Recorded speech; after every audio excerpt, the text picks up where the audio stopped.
Hello, everybody, and welcome to the Better at Beach podcast. My name is Mark Burik, and today you guys are going to get a look inside one of our Complete Coach Academy group meetings.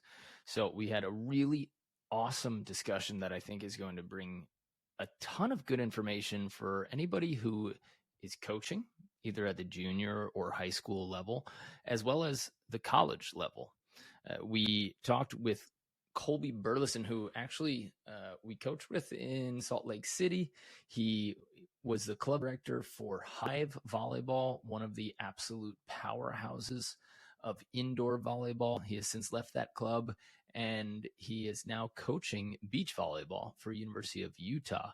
So he's got a lot of experience as a player and a coach. And during our Complete Coach Academy meeting, we kind of leaned on him and asked him for a lot of recruiting advice. So if there's somebody who is looking to be recruited in your life, if there are coaches who are on the recruiting trail and might need some advice, if you're a coach or you know any coaches who want to help get their kids recruited, that's what we talked a lot about in this meeting. Now, if you don't know, the Complete Coach Academy is a year-round training program that I run where I meet with a lot of coaches from around the country every week, and we problem solve. We discuss things with each other. We talk about practice management, team management, player and parent problems, coaching problems. We actually exchange work opportunities, which is really cool.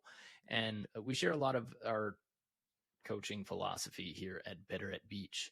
So this was one of those meetings that it just became so really filled with great information that I thought, hey, we've got to release this as a podcast episode and share it with the audience.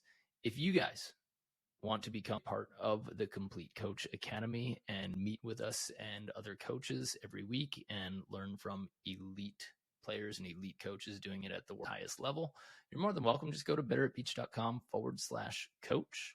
You can check out the links around this podcast or this video, and you'll also see some opt-ins for our 36 best beach volleyball drills. Now, those are all written out, but we do also have a practice planning super pack where you have over 200 beach volleyball drills and a lot of recorded practices that you can just put into play on day one. So if you're looking for an answer to your practice planning woes and your season planning woes, if you're looking for new drills, I recommend joining the Complete Coach Academy, and you can click the link around this video. But I want to get started because I want you guys to learn all about recruiting and the pet peeves from college coaches, pet peeves that they look for in players, parents, and actual club coaches. And I want you to see some cheat codes as far as getting your videos looked at, those of you or your athletes. So if you are hovering around that juniors or college recruiting circuit in any way, this episode is for you. If not, skip to the next one and go ahead and share it with somebody who is. All right, let's head into the meeting where we will get started.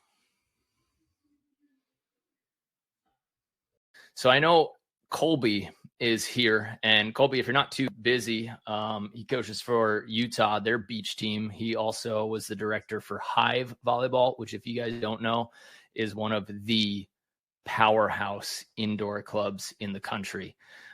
So he's got a wealth of experience at that level, and I would love to lean on him for a few meetings and maybe just talk about, Colby, maybe you can help us out and hear from you right now what your recruiting experience is like, what you go through, and then if anybody else has questions, either as budding club coaches, high school coaches, or beyond, maybe they can say, like, you can help them with best practices, what you want to see in an actual recruiting video, how a kid can get noticed without bothering you, et cetera, et cetera, et cetera.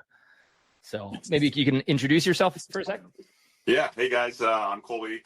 Like Mark said, I assistant coach at the University of Utah. I've been there for 4 seasons.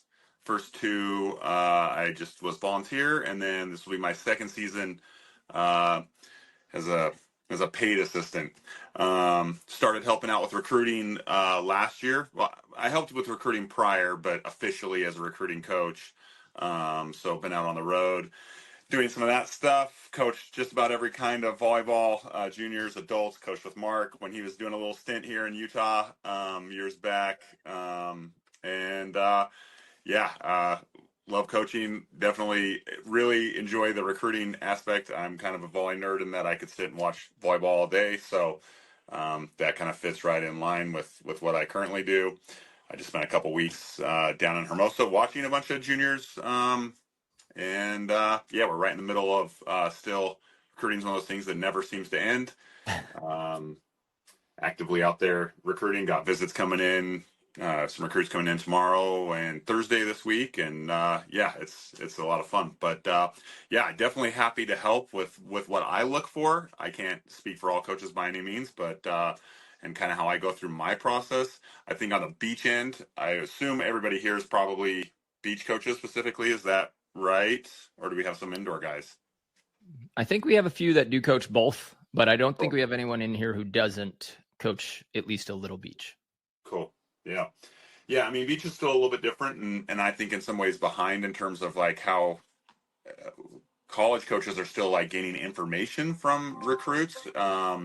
So that's always a little bit of a challenge in terms of like finding recruits. It's crazy to me how often, I'll have a club coach reach out to me and be like, "Yeah, this kid, you're her number one school," and it's like I've never even heard from this kid. I haven't seen an email. I don't even know who this is. So how is it that I'm their number one school and have never seen or heard from them? So that can present some challenges. We use a lot of Instagram, a lot of YouTube, but yeah, I'm definitely happy to help with any specific questions. If you guys have any, feel free to jump in. I mean, for me, the biggest thing right away is just enough to catch my interest, 5 seconds. And then I really want to see, I think right now on the beach side of things, YouTube is probably the best thing because I just can't really see much. I can find them first on Instagram, but if I can't go to a YouTube where I can watch them on a full size screen, that makes it really challenging. But yeah, give me your best 5 seconds and then persistence. I want to recruit kids that want to be in Utah. At least that's where my program is. Um, so I want to recruit kids that really want to be in Utah. So like if a kid sends me one email and maybe I don't get to it, or maybe somehow it gets lost in the shuffle, I need them to send me to be persistent and send me multiple emails. Let me know that they're definitely interested. Is at least for me. Some coaches might find that annoying, but I don't mind it. So from a video or recruiting video standpoint, so that maybe some of these guys can filter it down to their players as well. Absolutely. The first 5 seconds, I guess it's kind of like an Instagram reel or a YouTube video. That's where it's got to be the most impressive. Yeah, I just need to see, and again, I think this is probably going to be a little different from every coach, depending on what they're looking for. If they're looking for a blocker, if they're looking for a defender. I mean, I think every college coach is probably looking for blockers, but but I need to see something that's going to catch my eye. So even if they're a smaller defender, show me a nasty clip of a big layout, one arm dig, and just something that's going to be like, ooh, that's going to catch my eye for that first 5 seconds. And one of the things that I'm surprised about too, how often I get emails from kids and I don't know who I'm even looking at. So there's no identification. It's getting much better in terms of like they'll label like, hey, I'm, this girl wearing pink shorts and a green top or whatever. And that is huge for me because yeah, when somebody sends me, I'm trying to go through all these videos and somebody sends me a clip. And if I can't distinguish who I'm even looking at, that's really confusing. And I'll be honest, unless somebody's really standing out to me, I'm probably giving up. I'm probably not going to spend that much time exploring them unless I see some kid on there that's like, oh, I got to find out who this kid is, so that's huge. That's a big one that I'm surprised that more kids aren't on top of in terms of just like, hey, give me a good description of who you are. Or now they're getting better, some will circle. The other thing I'll say too is like a lot of kids are using like different recruiting platforms, whether that's like sports recruits or some of these different things. That I don't mind either. But if there's a big process to get to their video, I'll give up. I'll be honest. Like if I have to go through link to link to link, and then it's some different format, and I can't, it's in a box that's this big that I'm trying to look at, I'll give up. So some recruiting platforms are hurting their players in that way, and the fact that there's like a login for a coach or like a library of movements. Is that what you're saying? Yeah, some do. Yeah. Redirects, and then there's like a different kind of format. I don't see it all the time. Oftentimes they'll still link to like a YouTube video, but yes, exactly. Sometimes some recruiting platforms, I would say, actually hurt the player. It's better just to send me an email with a link to your Instagram and your YouTube. That's all I need, rather than if I have to go through all these different things, it can definitely be time consuming and tedious. And sometimes I don't have the time to go down that rabbit hole, or if the link doesn't work, I'm not going to spend a whole bunch of time trying to find out why. You know what I mean? Yeah. How important is somebody introducing themselves on the videos? Like, so you said first thing you should see, pop me with your most impressive plays. Then maybe a hi, this is what I do. Like, do you even pay attention to the hi, this is who I am? Honestly, clip. Like, I know that I might have spent like 10 minutes trying to introduce myself when I was being recruited, when it should have just been, okay, show me some bangs. Yeah, it's interesting. So you do see a little bit. I don't see a ton of that. And actually at this point where I don't get a lot of kids that are like on video, maybe introducing themselves beforehand, I would probably find that interesting. Anything that kind of sets them out. I did have one recruit a while ago that broke down some of their own video and was like, they had like a dual screen up where they could see what their video was doing, and then they were kind of giving me a breakdown of like, hey, I made a nice move here, or maybe, hey, next time I want to do this a little bit better as I make through this move.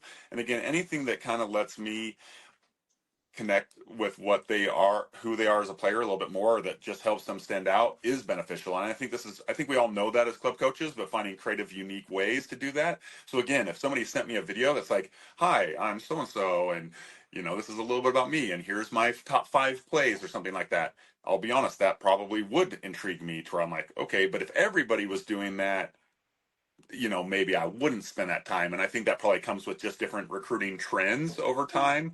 Mm-hmm. So, again, finding whatever it is to just get me to bite for 5 seconds will continue to, then once I've bit, then I'm like, okay, now I want to see full film. Now I want to see you not only succeed, let's see how you move in the sand. Let's see how you fail. Let's see how you set. Let's see how you, move without the ball or away from the ball. Some of those kinds of things are going to be my next step. Do you want to see, obviously you don't want to see all that blank dead time in the beginning. So if they impress you early on and you want to keep watching, is it smart for them to then tag on at the end of the video, like a 40-minute full match with no ball time editing, no like clipped space, so that you can see their attitudes? I would still say time is so valuable for me when I'm looking through it that, sometimes they will just send unedited full clips, and that's fine. Because even with YouTube, you can just kind of fast forward. It is a little bit challenging, but if somebody wants to take the time and cut up full game film, but then condense it by removing any of that dead space, that's great too. Because at the end of the day, I still am going to hopefully get to watch them play live at some point. That's really going to be the goal. And even after, if they chopped it up, and if I really wanted to see body language and attitude and some of those things, I would continue to ask for that secondary. So if they, 5 seconds edited version, and then if I still wanted more, then I might go back to an athlete and say, hey, send me just unedited full game film. Let me watch it and see from there. Okay. Would it be a good idea? I mean, I know not everybody knows. I don't know what this is. My daughter got me a cat-shaped video game. I don't even know what that is. You shouldn't have video games anyway.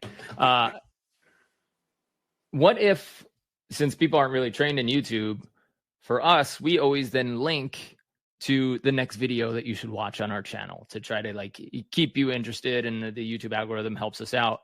But if they said like a little on-screen graphic at the end of the video, like, hey, I've also linked 3 full matches below here, just so that maybe you can just keep following the trail if you are interested. Is that a decent idea for kids? Yeah, that might be beneficial. I don't think that's a mandatory for me. I mean, I do think that it's going to come down so different for each coach that I don't know. Even if I am watching full game film or more full game, more, some kids will have different. I'll see this often on their Instagrams, which I like, but they'll even do this on their YouTubes where they'll say, "Hey, here's highlights."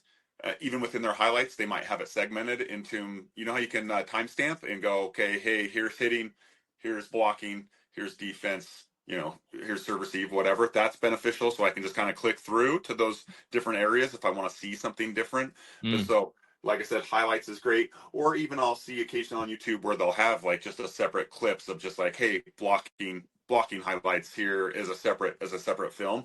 And that's great too. I would say, yeah, the biggest things I look for on the YouTube, and I do really just like YouTube clips if I'm being honest, because again, I can just watch a full screen. Sorry, I know my camera, I might be a little bit out of film here, or out of view. But yeah, if I can watch a full screen, that's huge. And then if they have just even different highlights, full game film, give me a good description of who it is and where they're playing and some of that kind of stuff is great on their links. But in terms of like linking it to another one, I don't know. I'll go if I'm interested enough. I'll go continue to go further. Like I'll find them. Sure.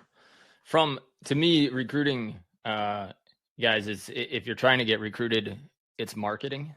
Marketing is something that I've gotten better at knowing, and spoon feeding everything many and multiple times is just great for everyone.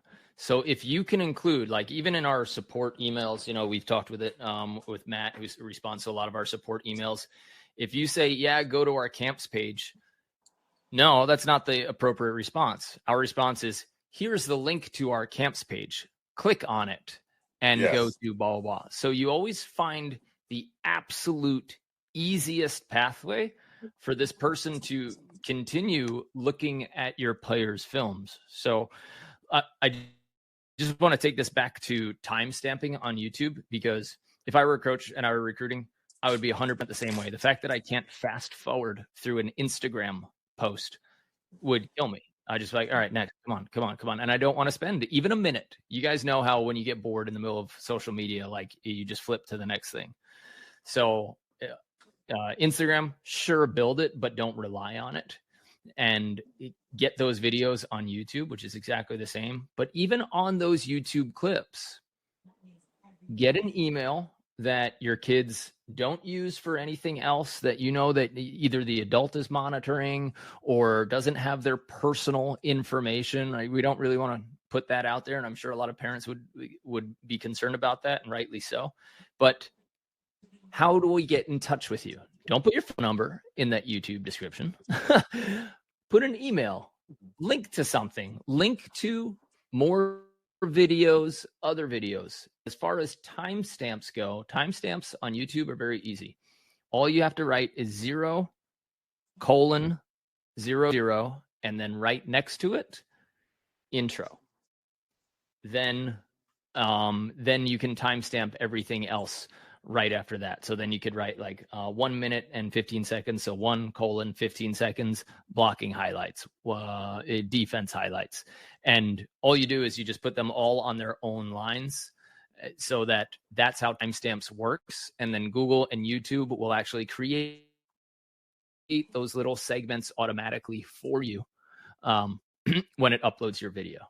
So it's really easy to create those timestamps. And I didn't even think about how good and how nice that would be as a recruiting coach, Colby.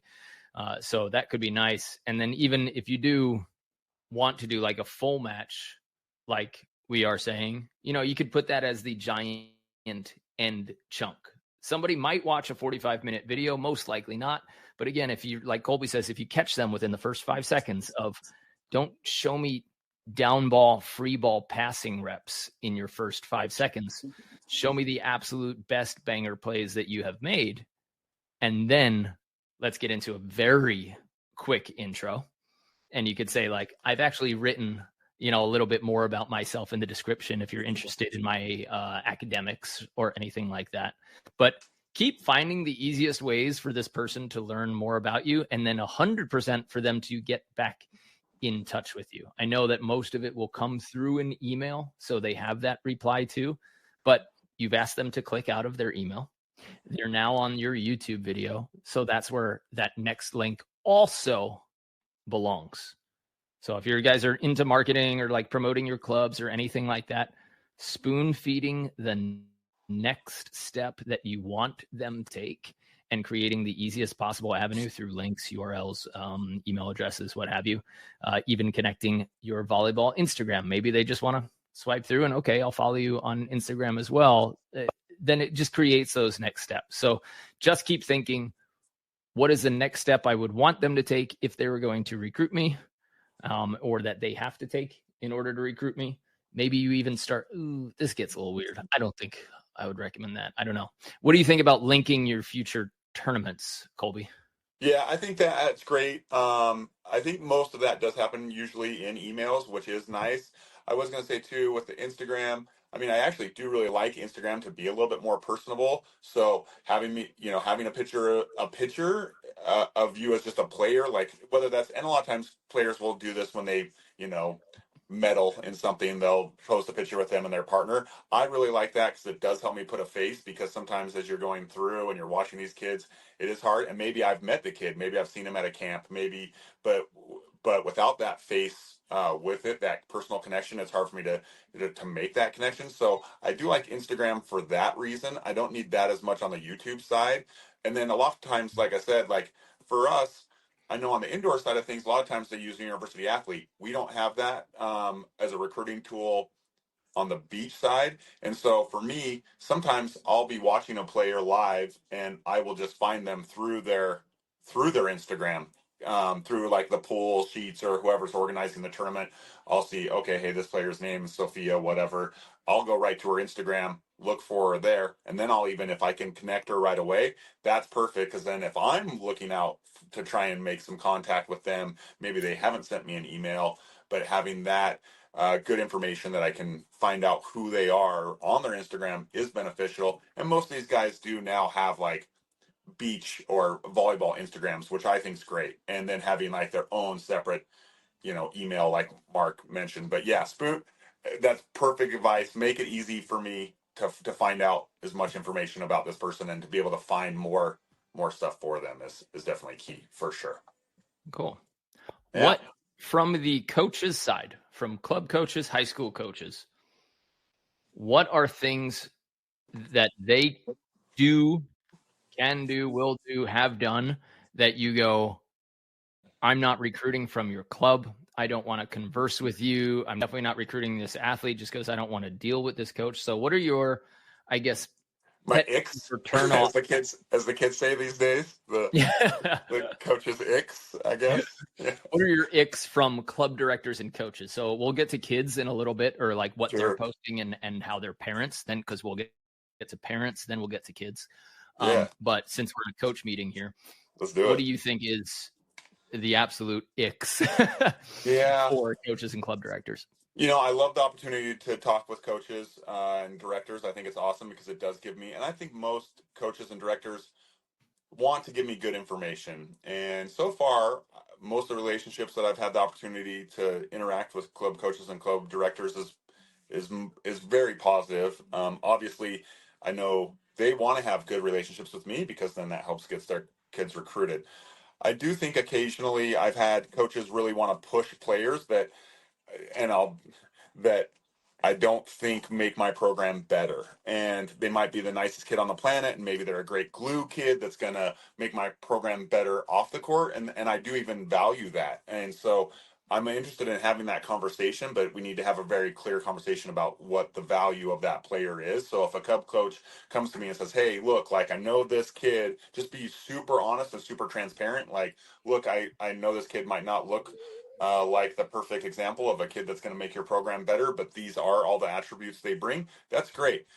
But instead of being like, hey, you really need to watch this kid, and they're struggling right now, and maybe it doesn't feel very honest, and I'm looking at this kid going like, this kid's not going to come in and help my program be more successful, that kind of makes me turned off, because now all of a sudden it's like, well, you're just trying to push what's best for you, which I appreciate, you have a job to do, trying to get your kids recruited.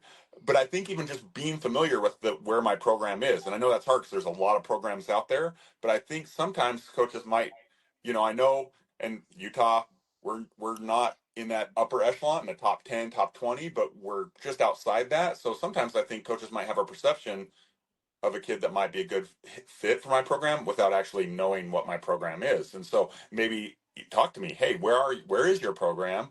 Let me tell you what kind of kid we're looking for, because I don't think that it's going to do me or you very good even if I take that kid and that kid comes in and is completely miserable here because they're not playing or they're not helping the program again. And there are some kids that are fine with that role. I think that most truly aren't. So that would be the number one thing for me is like, hey, let's, honesty, transparency, being maybe a little familiar with my program. And like I said, I know not everybody's going to do that, but let's have that conversation. So that's probably the biggest thing. I really like that. Is there an opportunity for college coaches to put that word out, or does that become too maybe hurtful to the current players? Or it's like, yeah, we need a hitter. And then all of your players on your team are like, I'm a hitter, and they know that like you're looking for a replacement. But have you ever seen coaches who are putting on their own Instagram, on their own YouTube, like, this is what we need for this year. We need somebody who's going to bring fire at all times. We honestly don't care if you can pass a volleyball and catch it. Like, sure. We need somebody who's going to fire up our gym, and that's the last piece of our recruiting puzzle. I've never seen a coach do that or a program do that, even though your careers rely on it. Yeah. Yeah, maybe. I don't know. I haven't really thought about it. It's a good angle. I think that most people in the volleyball space are pretty open to having, most of us are volleyball nerds and enjoy chatting about volleyball. And so I think I would assume most college coaches are more than willing to sit down and have a conversation about, hey, what kind of athlete are you actually looking for? How does this player look? Or, I know I've had lots of club coaches and club directors come up to me and have those conversations, and I always appreciate those conversations because we might not connect right away. In terms of the player that they're trying to steer me to, maybe they're saying, oh, here's a player you should check out. And I'm like, I don't know if that player is going to come help. But I think, again, and I'm willing to explore all of those different relationships. But even I feel like sometimes, hey, give me a reach for me and a sure thing. Just like players are looking like, hey, this school, hey, here's a kid who Utah might not be on the radar, but like I think they might be a good fit and worth a conversation. I like having that conversation too, like knowing like, hey, this is a player, because there's definitely those players that I'm reaching to get, and there's those players that are reaching to come to me, and so, I mean, the perfect one is where everything is aligned, although I don't know that happens all that often, so a club coach or a club director is like, hey, here's a kid that might be a sleeper that you might not know that can help your program, and here's an obvious kid that I think might be an amazing fit for you, and maybe that's a stretch, but you should throw your hat in the ring. And I definitely like that. Do college coaches keep their own email newsletter lists of a ton of club and high school coaches and say, this is what we're currently looking for? So instead of a YouTube or a social media post where it's like, it could, your players see that and maybe they get disappointed or lose some confidence. Sure. I think it would be a smart idea. And is it legal by NCAA for you to, sorry, she's on the mic. Is it legal for you to say, hey, this is where our program's at, 200 coaches who are on my email list. Here's what we're looking for in the next, in 2025, 26, and 27 out of our recruits. Yeah, I doubt that it really happens that way so far. I think it probably happens on a more personal level and I do think that just the more you're around, and I think that you start, we realize like we're probably recruiting most of our kids. Like if I'm actively out there recruiting, I'm recruiting most of my kids in the West. That's just, it makes the most sense. I mean, we've had kids from Florida, we've had kids from Alabama, and we are definitely interested. And even I know earlier mentioned, I mean, we're still we've yet to recruit an international kid. I think in the next couple of years that hopefully will start to become on our radar. And I think some of that has to do just with each individual program needs. And I guess that could possibly happen. And certainly, I think college coaches, we continue to look to really establish those relationships with our club coaches and club directors. So it is nice that when it's like, hey, I know I've got this relationship with this college director that I can go to and say, hey, this is what I'm kind of looking for, or hey, I've kept an eye on this kid. And again, I like when a college coach will tell me straight, yeah, that kid's not, that they're not interested in going to a cold climate. Cool. Well, Utah, we get cold. I don't want to waste my time. So most of that kind of happens a little bit more organically in terms of just through those like natural conversations because, I guess it's kind of hard. Yeah. I mean, I think all colleges are going to say, hey, give me the best possible athlete with the most skills possible. We want them, and every school does, so for me, I'm always looking kind of for that diamond in the rough. Maybe that kid that loves to ski and snowboard that has spent a couple winters in Park City in Utah. And, so usually the club coaches start to know that and they know, hey, Colby, I've got this kid. She's an athlete. She can ball. Family in Provo and, and that's where it really kind of happens the best, I think. So have you ever outlined the way that a business would, this is my client, like a client or customer persona, like they love this, their attitude is this is our system. We know that they have this type of system and our coaches' personalities, because some coaches are hard knocks. Like you've got to have a player that can get into that system. Some our coaches are a little more like, we are a family, and that's the most important thing about us, wins or not. So have you ever defined your ideal quote unquote customer / player? Yeah. Yes and no. I would say mostly no. I think we are still a new enough program, and I think there's probably some programs out there that have already started to kind of hone in on what that looks like a little bit more so, and whether they have that out formally written out. I think even for us, we are still kind of a newer program. We just had our first winning season last year. We're definitely continuing to climb up the rankings in terms of, I mean, that's just through like True Volley, but I think we were ranked, 35th or something last year. And I'll be honest, I think even for us at this point, for what it's worth, is we're still kind of determining what our culture and what our identity really truly is. And like I said, now that I'm a part of the recruiting, I think I get to add my spin on what I'm looking for. In the past, it's been, Coach Wicker is the head coach there, and she's kind of, had her for sure kind of main target type of athlete, but I think that continues to evolve. And the other thing that's really exciting is these kids are coming in with so much more experience and they're getting better and better every year. And that's testament to the level of coaching and information that's out there, the nuances, the subtleties from indoor to beach and some of those things. It's really exciting to see that. And so as the athletes are getting better, I'm fortunate enough that I think we can also start recruiting a certain type of athlete in terms of what we're looking for, in terms of work ethic, in terms of culture, in terms of understanding can offer our athletes is pretty exciting. So we're just kind of starting to really, I think, continue to narrow in what a Utah player is. And I think all programs probably do that. And some of the programs that are just a little bit more established probably are a little further along in that path. And we're still somewhere kind of in the middle, I guess. Does that make sense? Yeah. Great. Yeah. I'll keep rapid firing all the curious questions that I have, but guys, as they come to your mind, please write them down and we'll start tackling them one by one. And of course, you get on the mic in just a second, but let's go to, hey, by the way, well, what year is in 18 years? She doesn't really cry this much. She just had a tough day of lifting. Yeah. Things that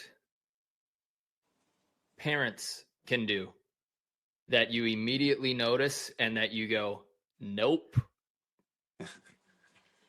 Well, Yeah, there's definitely some some pretty obvious ones. I'm sure most of you coaches and club directors know, like, as soon as a parent starts flying off the handle, yelling at refs and, or especially at other kids, like that's a pretty much, I'm out, like I just don't want that. That's just that culture. And I do believe that oftentimes, unfortunately, from my experience, is that the apple truly doesn't fall too far from the tree over a long enough time. I do think that most kids start out pretty genuine, nice, good kids. But if they're just hearing and being bombarded with that from the parents over a long enough time, they can't help but buy in to whatever that is. And so, yeah, if I see a parent just acting an absolute fool, um, that will I don't want to recruit that kid. So parents not, and I think this is a funny one too, especially on the beach side. I think that it's not always as a parent where that beach coach. Sometimes I'm watching a court from 3 courts away, and so the player might not even notice that I'm watching that player from 3 courts away, but I am watching how they're interacting, and so that would be my first obvious thing. The next little thing that will happen occasionally is a parent might casually, they we don't talk to parents, and due to NCAA rules, I can't have lots of interactions while I'm actually actively recruiting. I can say hello and that kind of stuff, but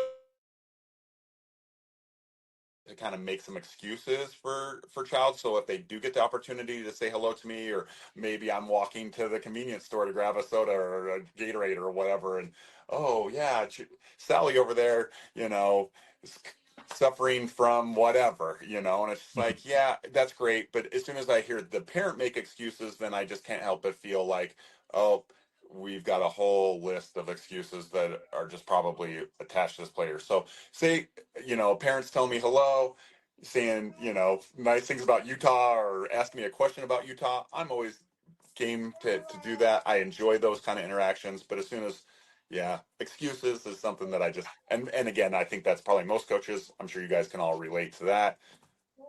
I don't enjoy that. But I think the same things that you don't enjoy, and I've been in your shoes and dealing with those parents that are obnoxious and that, you know, yeah, those are the same ones that I don't really like to deal with as much either. So And I you think that's guys know the ones. Yeah. but I think it's also a fine line of, it's tough. We're going through some,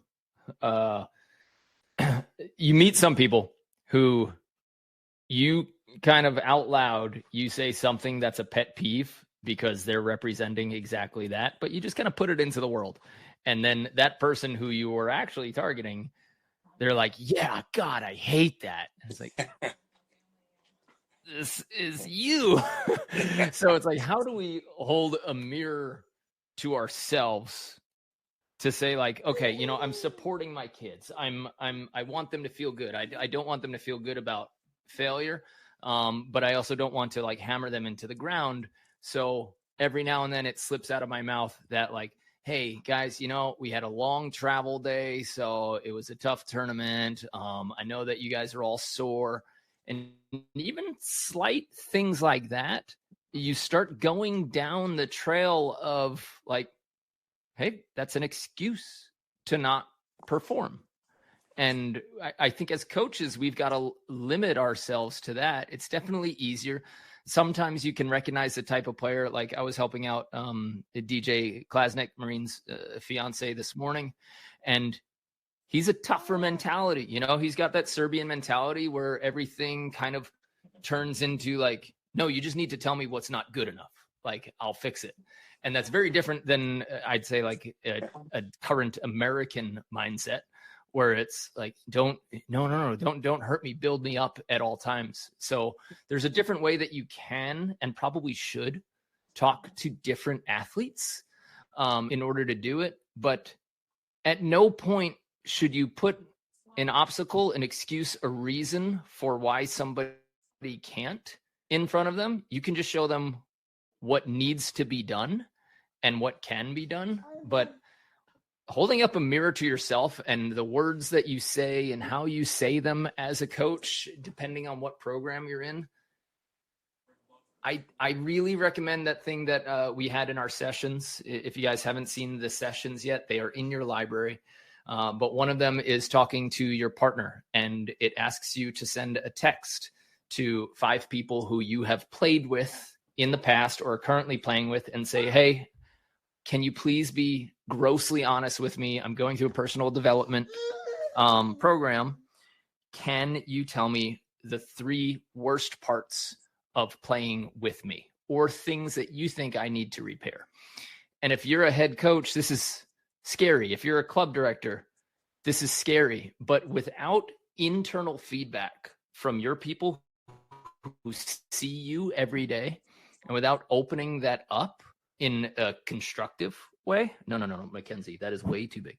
Without opening up in a constructive way, you're not going to get feedback on yourself. Like if you haven't been to a coaching seminar, you guys are already in the 1% because you've signed up for something that is improving your coaching, or at least gives you the opportunity to learn.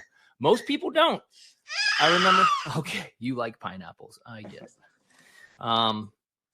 I remember walking into a club coach when I was 22. And of course I was like a, kind of cocky 22-year-old. I thought I knew everything after Division I volleyball. And one of the coach's statements was, hey, Mark, I've been doing this for 30 years. You can't just walk in here and tell me what's going on. And I was like, you're absolutely right. But the I've been doing something for X amount of time proves no competence, right? So like, just because you've been doing something for a long time, if you haven't taken a course, if you haven't sat in another coach's, if you haven't sat in another coach's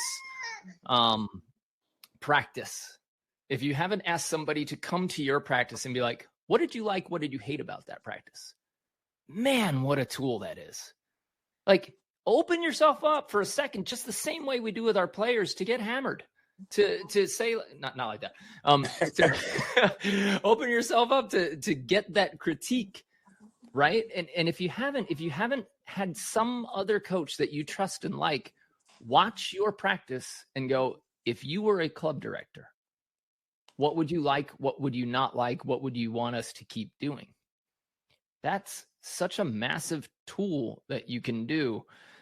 So we want to be all these great things that Colby's saying, and we want to make sure that we're, not making excuses or not doing something or phrasing too much. I know that one of the top coaches in New York State, he was my high school coach.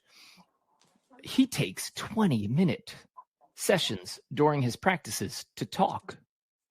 And I go, we just lost 20 minutes of reps. I know this is your wrap up, right? It's like at the end of practice, but if they're still in your gym, we just lost 20 minutes of opportunity if you're going to keep us here. And that could be, another 40, 60 reps per kid.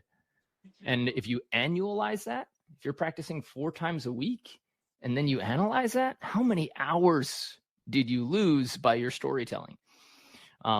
Of course, yeah, we can do the whole team bonding conversation to go in the face of that. But moral of the story, if you want us here to look at one of your practices, upload them, record them. Let's watch some of them together. Let's use 1 or 2 weekly meetings to say here's something I would change about this drill, about this rotation. If you don't want to share it with us, fine, but find somebody a mind that you really trust and say, help me, tell me what's wrong. Tell me your 2 favorite parts. Tell me your 3 least favorite parts. And that's what we do at our camps as well. I have that heart to heart at the end, and I go, please, when you email us, like if we didn't give a 5-star experience to you, tell me the 3 things that we do wrong or that you think we should do better. Then come again and let me try to earn that 5-star experience. And that's from a more like a company thing, which I think more people should do, just allow and invite feedback. But if you can get somebody to watch your practice, or somebody like an assistant coach who you are typically a leader of, be like, what am I missing? Where are my blind spots? How do I hold a mirror up to myself? So I encourage you guys all to do that. And I encourage you, if you want us to look at a full practice, upload it, get me some video, share it with me on Drive, and we'll use a screen share here. And I'll say like, okay, yeah, this is a great drill. This is going well. We obviously can't watch a full 2-hour practice, but we can see clips and basic drill design and see if there's any ways to optimize it, or if lines are too long, or if there's too much downtime in between rotations, or if you thought that your people got confused because there's a complicated rotation and next position type thing. Okay, we've got a lot of that in the 3-day camp manual and in the complete coach's guide and practice plans, which you guys all have access to. You guys can print it out, just like me. I'm constantly editing it. But if you want us to look at one week, please let's use these meetings and do it. Okay. Colby, last one. So parents that make excuses or come and, I guess, talk to you too much about why their kid isn't. Parents who are, I guess, overly negative in their reactions, you're looking for, because you assume, and I can be an absolute anecdotal supporter of this. When I used to go around the country for Gold Medal Squared and coach their indoor camps, we would go with host families. We would live with host families.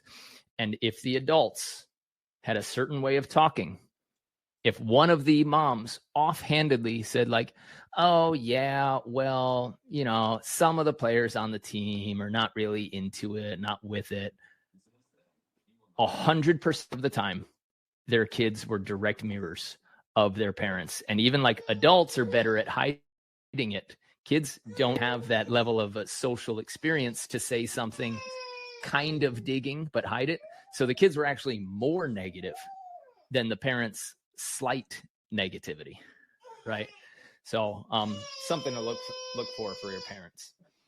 And the last one I'll say is absolute turnoffs for players and kids. Colby, can you take this one? Yeah, so I guess it probably kind of goes along with the same kind of thing. Again, excuses or just that negative. And again, obviously, we've all been there, been frustrated, dealt as players, as coaches, whatever.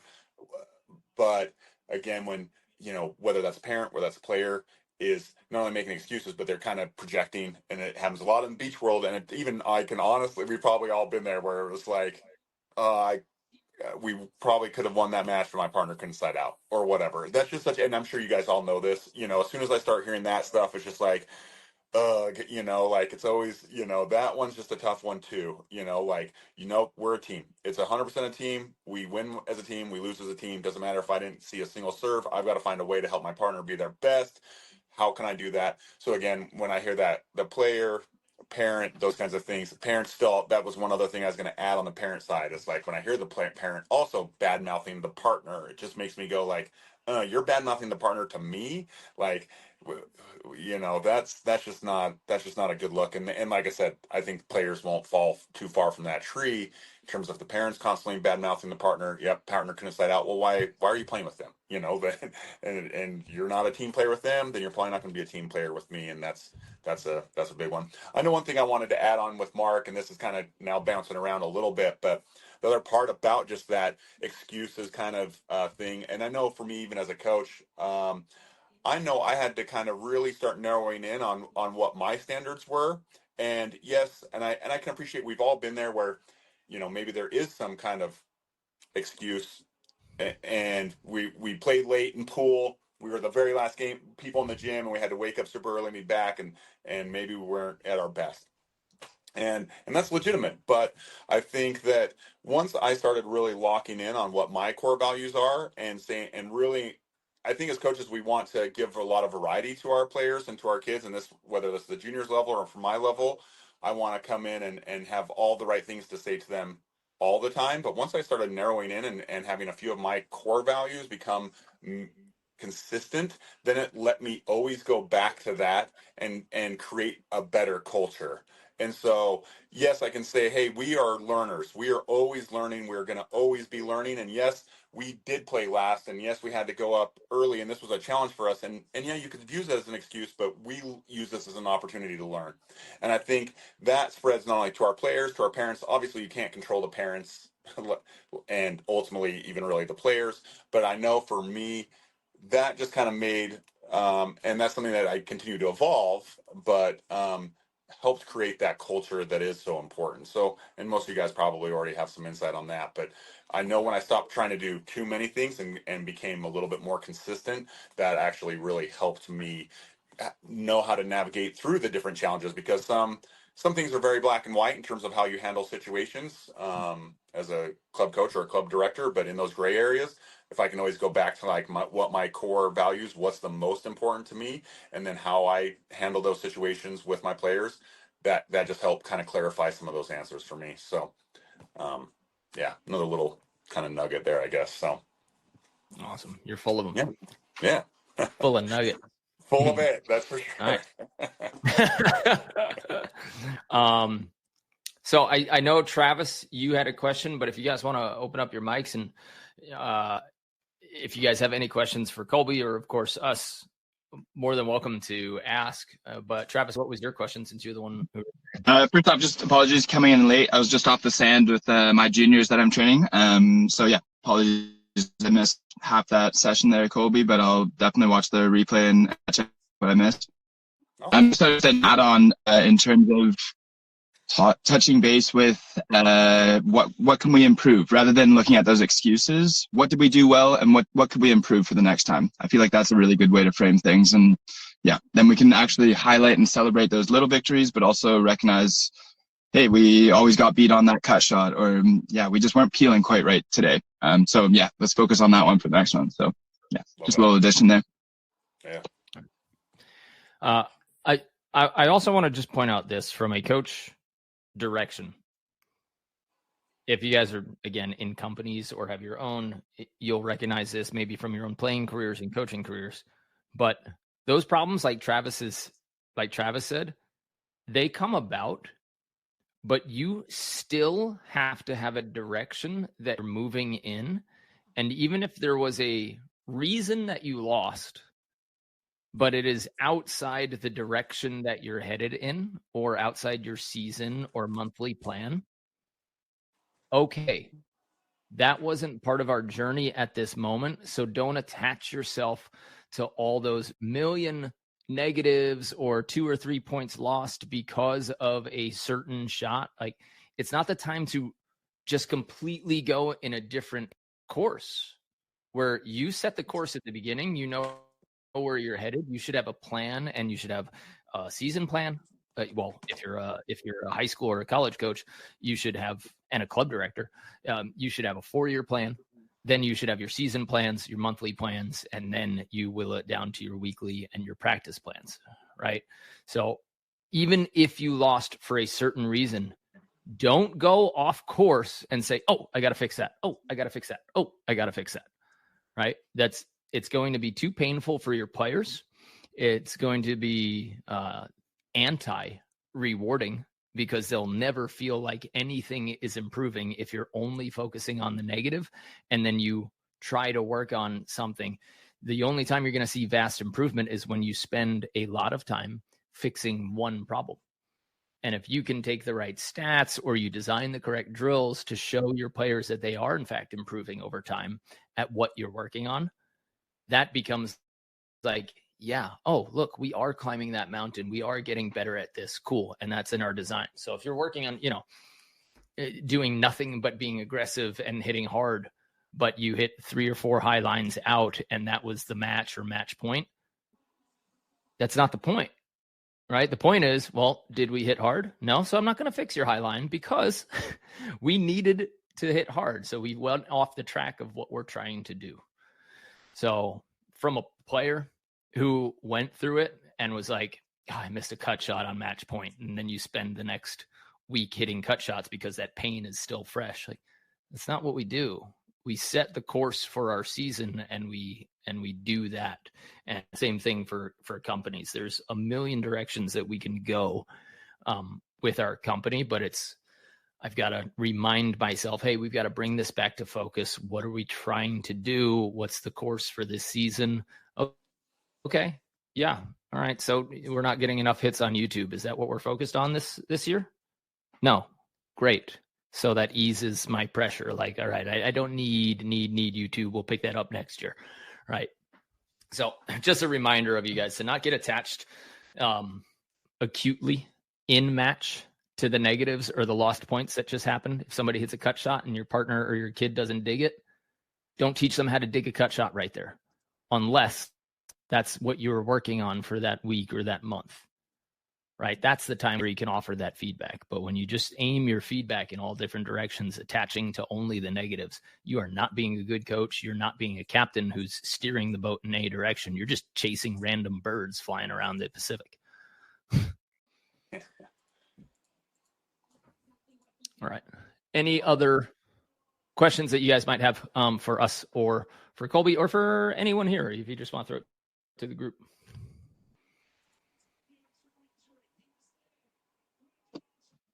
Yeah, actually, I'll jump on one more. If we do film one of our coaching sessions, we obviously don't have the same sort of equipment that you guys have for like getting mic'd up or anything. Would we just come in and then kind of present it, or tell us, I guess, have kind of a Q&A as we're presenting that session? Let me know in advance. You know, most of you guys have my DMs and my emails. Just be like, hey, this week, can we take a look at my practice? Then make sure you share it with me on Google. I'll make sure that I download it so it can fast forward as much as we want. Or if you want, you could throw it onto YouTube as an unlisted. And then we could use the little fast forward buttons. But yeah, you don't need to be mic'd up. We'll look at general design if we want, and then I'll offer the feedback I would give in certain moments, but more, hey, what's the structure of this? Are the lines excessive? Is there any way to chop those lines and get more reps? Right. I'll probably look at your guys' demonstrations and explanation of drills, and we'll sit there and we'll time it. And we'll say, how long did it take you to explain this drill? Then take the players to understand it. And then for you to actually,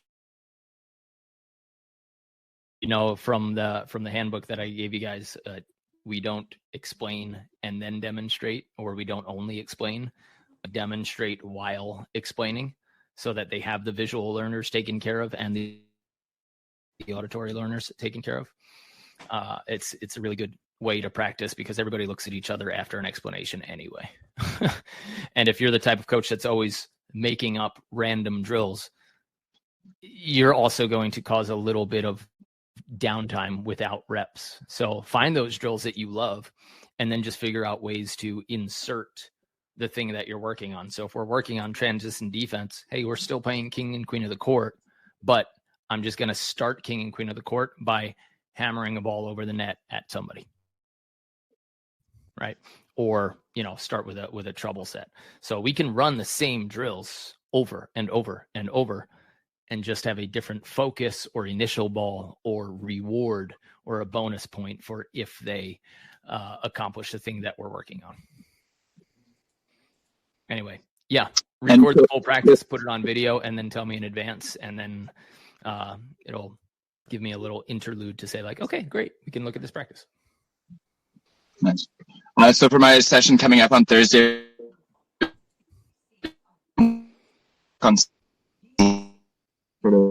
position to awareness.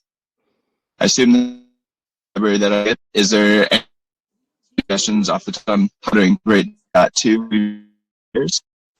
From your connection, I didn't get any of that. I don't know if anybody else. Yeah, it's breaking up. That. Okay. I'll ask that one later.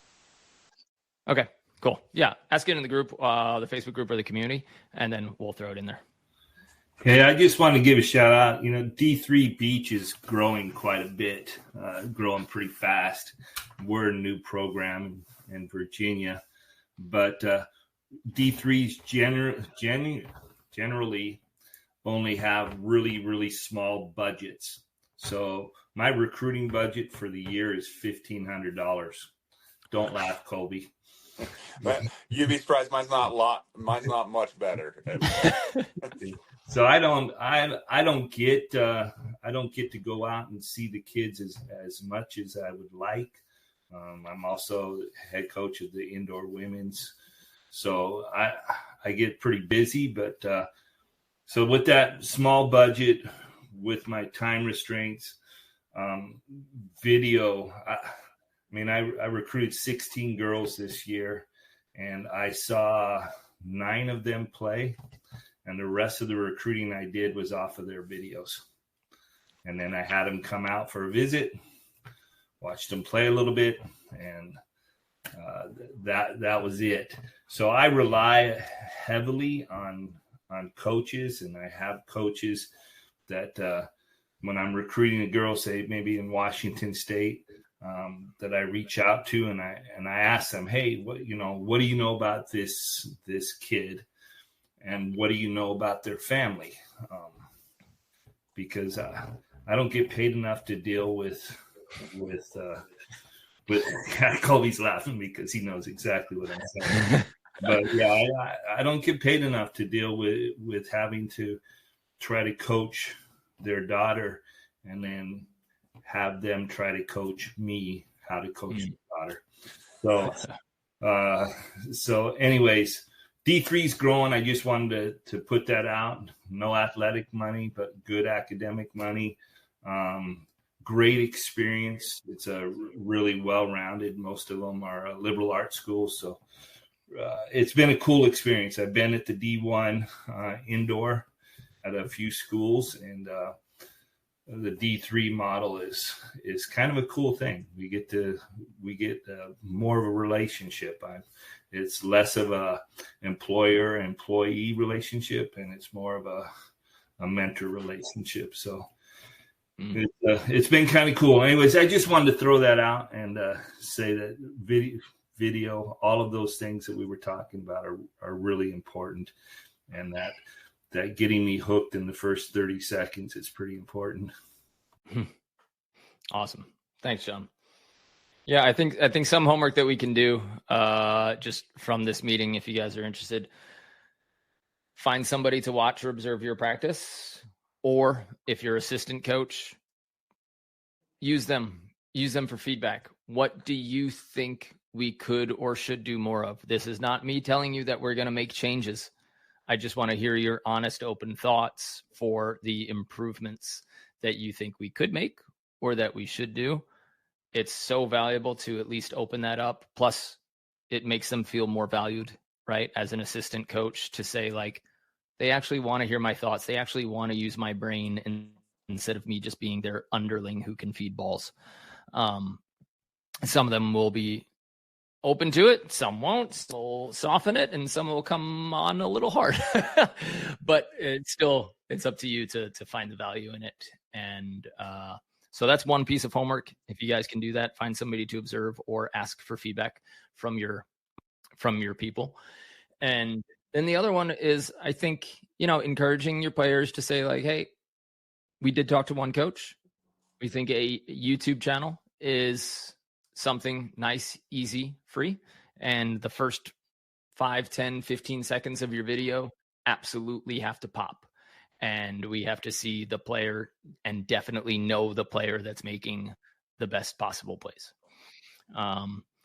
And then from the last part, if you're a college coach, get your Rolodex, be a marketer, get your Rolodex of those club coaches and have them under, like, club coach Colby Burleson, right? Club coach Lee Moran, club coach Josh Cortese, right? And that way you can find them easily, and hopefully you can get their emails, and then you can send one big email when you're looking for a specific type of player, because even if those coaches don't have them, all volleyball people are friends with all volleyball people. They'll be like, I don't, but my buddy's been talking about this one player he has for a while, so she might fit that. And I think just all of us having a little personal newsletter type Rolodex for where we want to send our players or where we want to get our players from a marketing business outside of the coaching standpoint, I think that could have immense value from some of you. So maybe start considering just putting together in one easy place to find it, or an Excel sheet, all of the email addresses of coaches that you've talked to and that you enjoy talking to, whether that's up in the college ranks or down from college to high school and club coaches. And that will become an absolute asset for you. That is your lead source, right? Your generation for finding those people. So some little combo ideas for you. Love it. Wait, I really want to thank you for being put on the spot and creating a podcast episode. I hope you don't mind, but I think we kept it clean and we did a good job of creating information. So if you don't mind, I'd love to turn this into a podcast. I think it'll be hyper valuable for a lot of people. And then if you also don't mind, I'll add your contact and your program links to that video when we do it. Absolutely. Yeah, no, it's great. It's been great chatting with you guys. Yeah, and any club coaches out there, I'm always interested in networking and love to learn more about your programs and your players. So yeah, feel free to reach out to me. Mark's got my personal contact information. You can find me on Instagram and through our website or anything like that. So yeah, I always love that side of things. So absolutely. Thanks, Mark. Man, of course. Enjoyed it. Yeah. And if you guys are listening to the podcast or this YouTube episode, thank you so much for watching. There are tons of links in the description.